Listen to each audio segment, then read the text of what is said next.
Do you know what I'm saying? First of all, it was Shehu Sani. I saw a tweet from Shehu Sani where he said something like, oh, he wanted to be angry. You know, he wanted to take on the Canadian embassy for them denying the chief of defense staff and other army officers visa. And then he now found out the reason why they were going and the number of people that were going and body weaker. Can you just imagine? Now I'm saying this and Hussein Rufai's post on X where he said Odin Kalu slams Ribadu. So Odin Kalu is taking on Ribadu and he said, what were 70 senior army officers going to do in Canada for winter games? Are you kidding me? That was why they wanted to go and spend our money on. Meanwhile, terrorists are there killing us. Just last week, Boko Haram attacked a military facility and took away arms. Tomorrow they will say, oh, it's you said.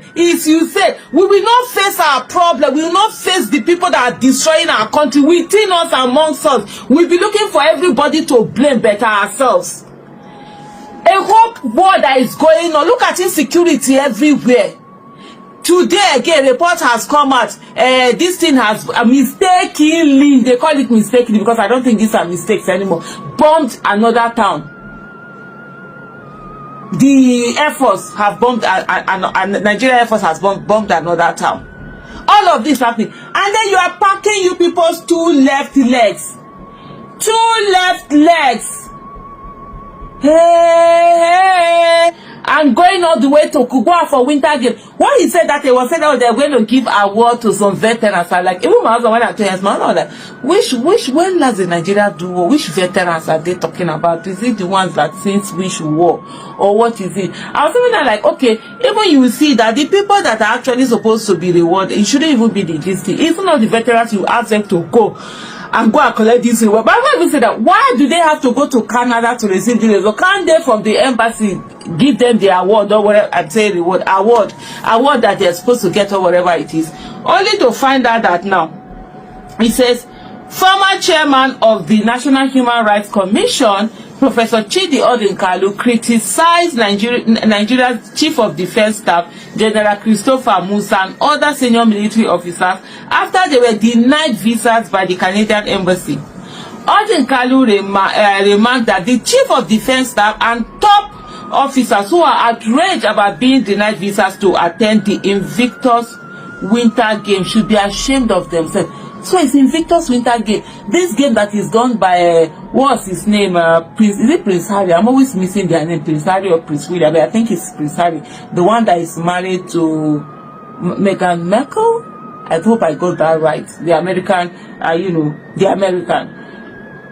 This is what they are going for. This is what all of them packed themselves. The Chief of Defense Staff or whatever they were going there. And you know when they were talking, the Chief of Defense Staff was like, that they gave half of them the visa. I was even like, okay, why did you people need to go? Imagine 70 people are going for. Let's even imagine airfare right now. They will be paying like maybe 33 million at least. Oh, I don't know whether they do business class. Even that 3 million, man, if it's impromptu, like it's close. Are you even going to get 3 million naira ticket from here to Canada? Let's say, okay, 3 million, 70 of them. That's already 210 million. Are these people crazy? Then well, in this economy that people are suffering, 70 people want to go to Canada for what? That's if it's 3 million. Because no hard you are buying ticket, even with the one where you buy log to go to Canada right now. Let's even say 2 million. 2 million will make it 140 million. That's just airfare. Then you're going to look at accommodation. I'm sure they won't be looking at accommodation of $100. So they will look for more than $100. Let's even say $100. You put it, that's already another $7,000 by the way. Then they are going to be paid per year. Then they are going to do. In short, Canada supposed to put all of them, in short, all of them for visa ban for life, master, not just visa ban this thing. The craziness of this and the way I don't even blame them. We citizens, are we serious? Nigerians are busy attacking each other, are busy calling out each other, but the people destroying their lives, they will not have the guts to call them out. It is those Ojuju enemies. That's the ones they see. US is their enemy. The US is the one. They don't want Nigeria to agree. What is Nigeria not even reach one company for that place? Here. He questioned the rationale behind sending a delegation of over 70 officers led by the Chief of Defense Staff to Canada for the Invictus Winter Games while Nigeria is grappling with severe insecurity. Odinkalu also questioned when Nigeria, a tropical West African country, started observing winter or participating in winter games. Help us ask them, when did we start doing winter? How is winter any of our business? Additionally, he questioned why a large delegation of top military officers, and then you say, and you are looking saying that, oh, you said it's funding Boko Haram. Are these not the activities that are funding Boko Haram? You back on your top officer, you go and be doing winter game.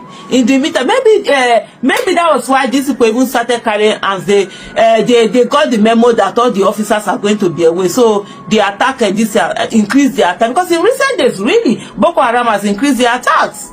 So they increased the attack. They know that free for all. So maybe they probably told them, oh yeah, the guys are not going to be around. You guys go and do whatever you want to do, how you want to do it, when you want to do it. Because that's the thing. But yet Nigerians will not sit down because we are cowards. We cannot call out the thing that is in front of us that is destroying our lives. It's so focused on other people far away. Oh, an American congressman that is known for conspiracy theory said this. All of you are running over it. That's why you are defecting. America is this. America is that. Forget America for a moment. Call out the illegitimate government destroying your life. Call out these military chiefs that are not doing anything to further to secure you. Call out the corrupt politicians that are enabling things that are making terrorism to be attractive. Call all of those things out. No, it's the one that suits confirmation bias is what Nigerians are there looking for.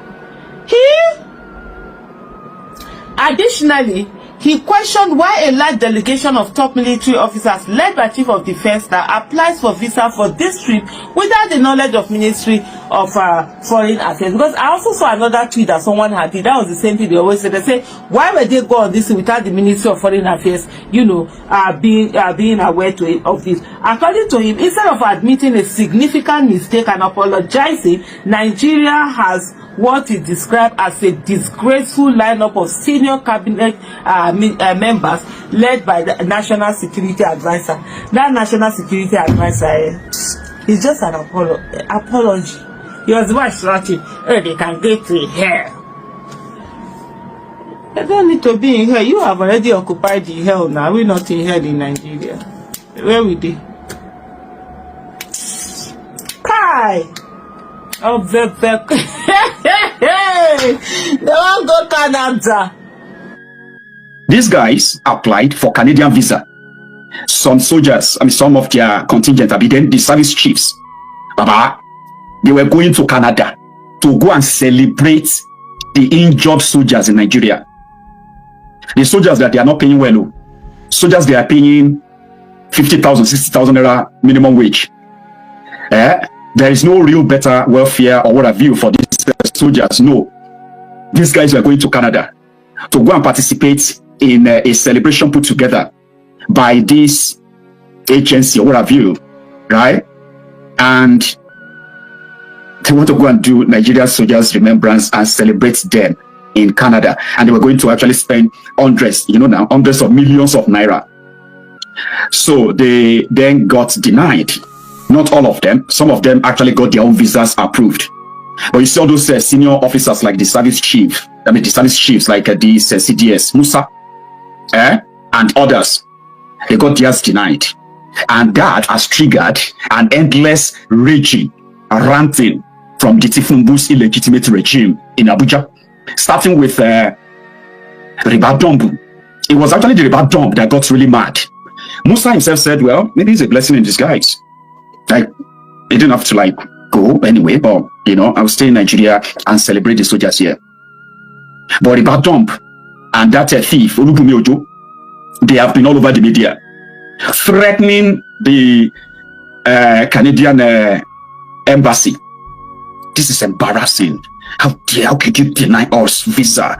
This is an embarrassment to Nigeria. What kind of, this is an insult. In fact, you guys have been looking down on us. You, these foreign countries, you have been looking down on us. You have been treating us with like a piece of shit and all of that stuff.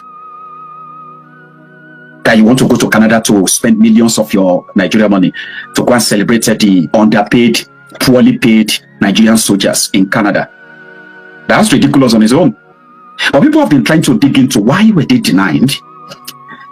There is this report of, it is of international value, by the way, that the Nigerian army, they have been carrying out extrajudicial killings in the eastern part of Nigeria. True story. These are these things that we share on this platform, right? There are mostly information that are already available out there. But some of you are not really interested in details, so you probably never really see them as anything until issue like this pops up and you're like wondering why, what happened, Nigerian army has been secretly killing innocent people in eastern part of Nigeria and the southern part of Nigeria on record. Similarly, the Nigerian police, they also have a very terrible record when it comes to some of these foreign countries. See, you have I think it was last week or last 2 weeks thereabouts. I think it's about like 9 days ago. There was also a report where a contingent of Nigerian policemen, they wanted to go to Canada. Canada, Isha. They wanted to go to Canada, right?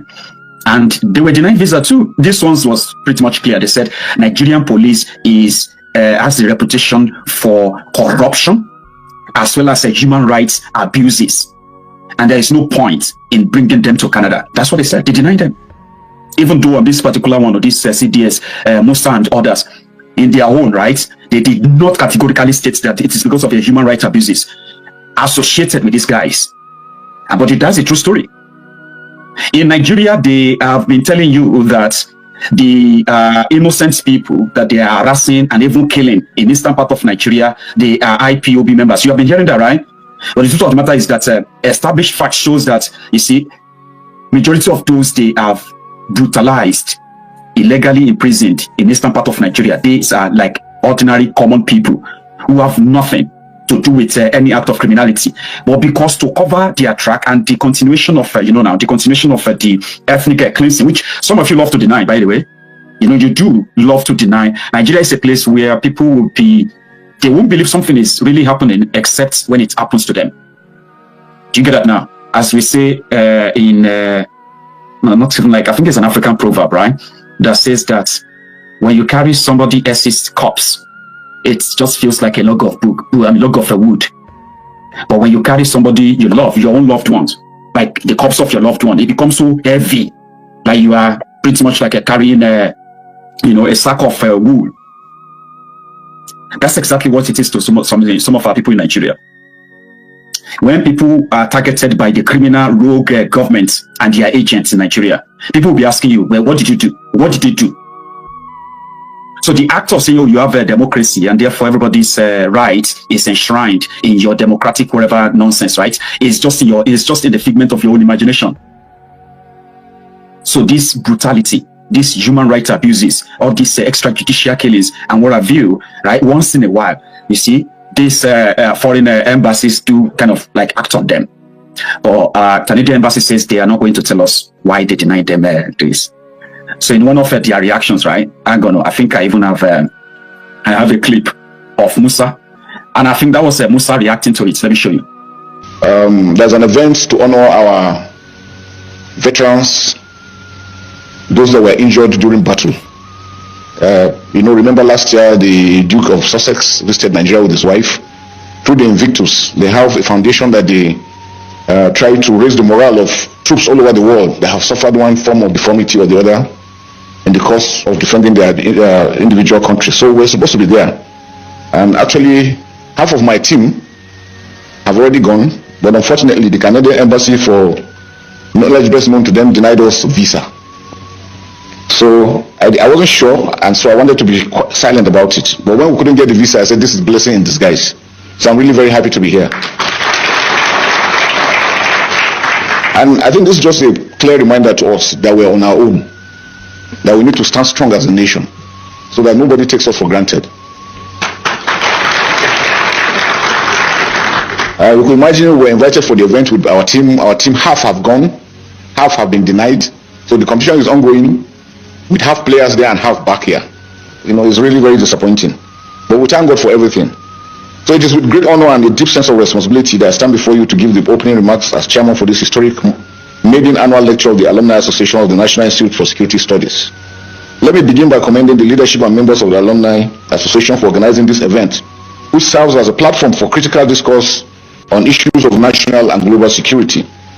The National Institute for Security Studies has over the years established itself as a citadel of excellence in the training and development of security professionals. Its alumni, many of whom are here today, have gone to make significant contributions to the security architecture of Nigeria and beyond. This gathering, therefore, is not only a celebration of the Institute's legacy, but also a testament to the enduring relevance of its mission in an ever-evolving security landscape. Events like this also create valuable opportunities for key stakeholders to exchange ideas and insights that are essential for enhancing our national security and development. The theme of today's lecture, which is mobilizing stakeholders to curb insecurity in Nigeria, a practical approach, is both timely and critical. In a world increasingly defined by complex and asymmetric threats, the need for innovative thinking, collaboration, and proactive strategies has never been more urgent than now. From terrorism and cybercrime to transnational organized crime and climate-induced conflicts, the challenges we face are multifaceted and demand a holistic approach. As security professionals, we must continually adapt to these dynamics, leveraging technology, intelligence, and partnership to stay ahead of our adversaries. This lecture, therefore, provides an opportunity to reflect on these issues, share insights, and chart a path forward for sustainable peace and security.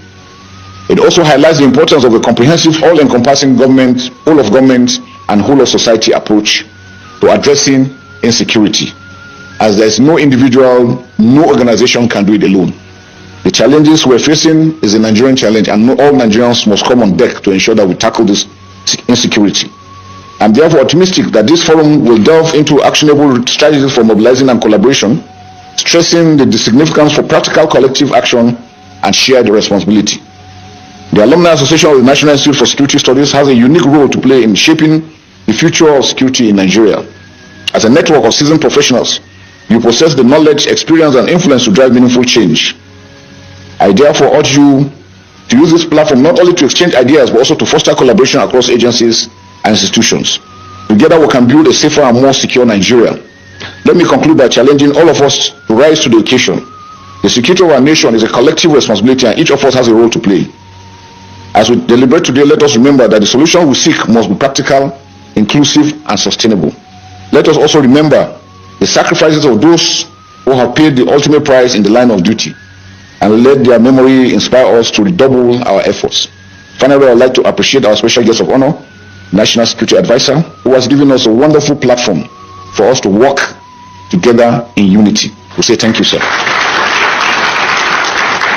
Your commitment and most dedication to this, despite your busy schedule, is always good. We say very good. Thank you very well, sir. I also appreciate all heads of agencies, invited guests, for gracing this occasion. Once again, I congratulate our chief host, the Director General of the Department of State Security, Oluwatosin Ajayi MON, and the Alumni Association on this milestone. And that's enough. So then you get to hear about the Ribadom's reaction. His own reaction makes it more kind of like they'll say, "Oh, more a pain arm." You know, when something happens, they say, "Oh, more a pain arm." Say, "No pay me. You no pay me at all." Why pay you? Talk true. To Ribandom, it was like they can go to hell, something like that. Like, go to hell with your visa.